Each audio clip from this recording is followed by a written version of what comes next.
Hello students, आज हम देखने वाले हैं कक्षा 10वीं का गणित। इसमें आज हम अध्याय 1 जिसका नाम है वास्तविक संख्याएं, इसके सवालों को हल करेंगे।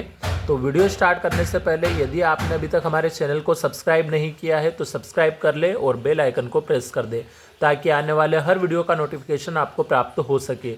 और वीडियो को अधिक से अधिक लाइक एवं शेयर जरूर करें। और अगर आपने अभी तक हमारे पिछले वीडियो नहीं देखे हैं तो डिस्क्रिप्शन में 10वीं गणित की प्लेलिस्ट की लिंक दी गई है, तो वहाँ से आप वो सारे वीडियो देख सकते हैं। तो शुरू करते हैं आज का ये वीडियो। इसमें आज हम प्रश्नावली 1.1 का प्रश्न नंबर 1 का चौथा सवाल देखेंगे, क्योंकि इस प्रश्न नंबर 1 के 3 सवाल तक पिछले वीडियो में हम देख चुके हैं। तो अब प्रश्न नंबर 1 का चौथा सवाल हमारे पास यहाँ पे है। तो प्रश्न क्या था हमारा, निम्नलिखित संख्याओं को अभाज्य गुणनखंडों के गुणनफल के रूप में व्यक्त करना था। तो संख्या है हमारे पास 5005।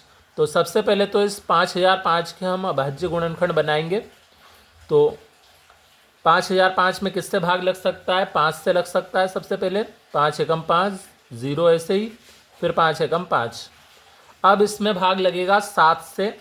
तो 7 एकम 7 बचेगा यहाँ से 3 को हम इस 0 के साथ दे देंगे तो हो जाएगा ये 30। तो 7 चौक 28। फिर 2 बचेगा तो वो 2 हमने इस 1 के साथ दे दिया तो बन गया 21। तो 7 तिया 21। तो इस तरीके से 143 आया।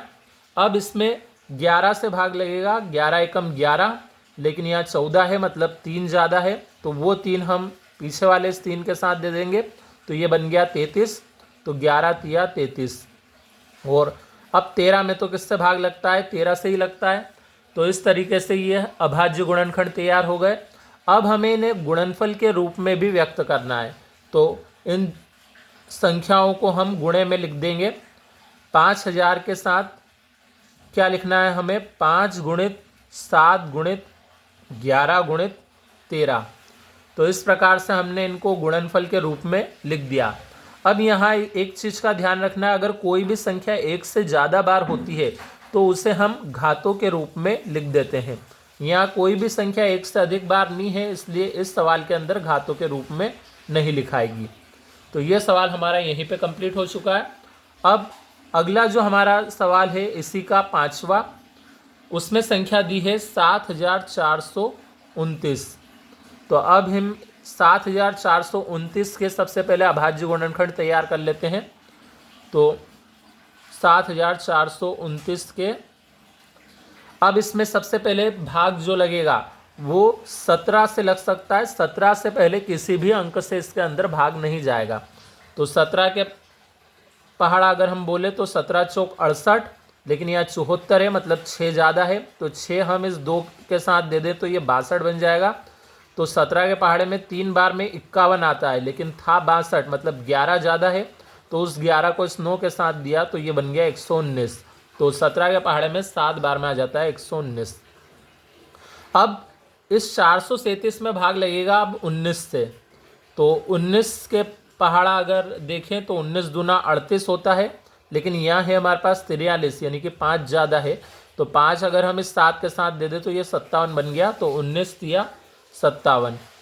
अब 23 में किससे भाग लगेगा? 23 में तो 23 से ही भाग लगता है, मतलब इसके जो अभाज्य गुणनखंड है उसमें 17, 19 और 23 आया है। अब हम इन्हें गुणनफल के रूप में लिख देते हैं। तो 7429 इसको हम लिख देंगे 17 गुणित 19 गुणित 23। अगर कोई संख्या 1 से अधिक बार आती तो उन्हें हम घातों के रूप में लिखते, लेकिन यहाँ भी इस सवाल में भी कोई भी संख्या 1 से अधिक बार नहीं आई है, इसलिए यही इसका आंसर हो जाएगा। तो इस प्रकार से ये सवाल हमारा यहाँ पे कंप्लीट हुआ। अब चाहे तो आप इसका इन दोनों सवाल का स्क्रीनशॉट ले सकते हैं यहाँ से। तो अब अगले सवाल के लिए मिलते हैं अगले वीडियो में, तब तक के लिए धन्यवाद।